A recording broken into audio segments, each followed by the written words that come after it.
شهادة 40% بالبنوك، أربط شهادة الآن 40% أم أربط شهادة 30% بالبنك الأهلي أو بنك مصر، وأيهما أفضل خصوصا مع اقتراب موعد اجتماع البنك المركزي لشهر إبريل 2025. تعال نشوف التفاصيل الجديدة، بس قبل ما نبدأ الفيديو يا ريت تدعمنا بلايك الفيديو وتشترك في القناة وتفعل الجرس عشان يوصلك مننا كل جديد، وما تنساش تشارك الفيديو على كل أصحابك على السوشيال ميديا لتعم الفائدة. الناس اللي بتقول ما بيجيليش إشعار من القناة، لان حضرتك لازم تنزل اسفل الفيديو تلاقي علامة اللايك، اضغط لايك الفيديو واشترك في القناة وفعل الجرس يوصلك منا اشعار بكل فيديوهاتنا القادمة. وما تنساش فيديوهات البث المباشر اللي هنتكلم فيها عن الذهب والتطورات واسعاره الايام القادمة.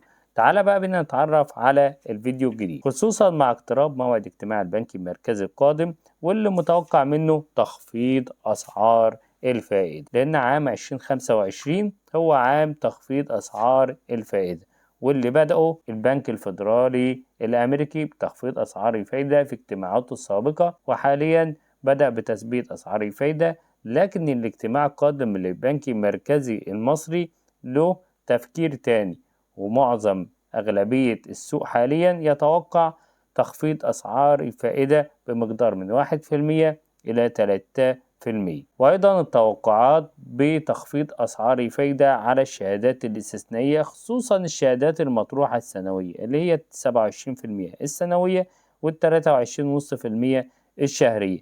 وحاليا الجميع يتخوف من إيقاف هذه الشهادات أو التخفيض على أسعار الفايدة على الشهادات السنوية.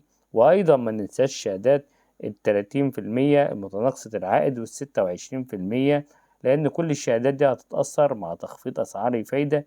هيكون في جدولة من كل البنوك بتخفيض أسعار الفايدة على الشهادات أيضا. لذلك الجميع حاليا وجميع عملاء البنوك بيبحثوا عن أعلى عائد للشهادات، خصوصا إن في شهادات مطروحة 40% وشهادات 30%، وناس كتير سألتنا عن الشهادات وإيه الفرق ما بين الشهادات 40% والشهادة 30%. تعالى الأول نتعرف على الشهادة 30% اللي مطروحة في البنك الأهلي وبنك مصر. أولا شهادة 30% دي هي شهادة متناقصة العائد لمدة 3 سنوات، العائد فيها بيكون مختلف، يعني أول عام 30%، تاني عام 25%، تالت عام 20%.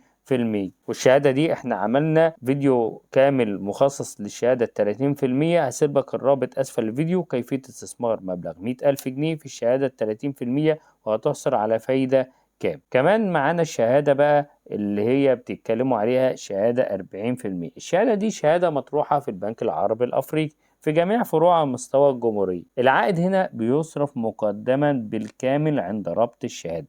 الشهادة دي مدتها 3 سنوات، يعني عند ربطك الشهادة 40% بيكون العائد بيصرف لك مقدما. هنا لك حرية ما بين الشهادات، يعني انت لو انت هتستثمر فلوسك مرة أخرى يبقى الشهادة 40%، أما لو مش هتستثمر فلوسك يبقى الشهادة المتناقصة ديت أفضل ليك، لأنك هتحصل على الشهادة المتناقصة هتحصل منها على 75%، أما الشهادة العائد مقدم 40%. ليك هنا حرية اختيار ما بين العائدين. انتظر مننا فيديو قادم هام جدا عن تفاصيل شهادة جديدة. كل اللي عليك ان انت هتشترك في القناة، تفعل الجرس واللايك الفيديو ويوصلك مننا اشعار من القناة.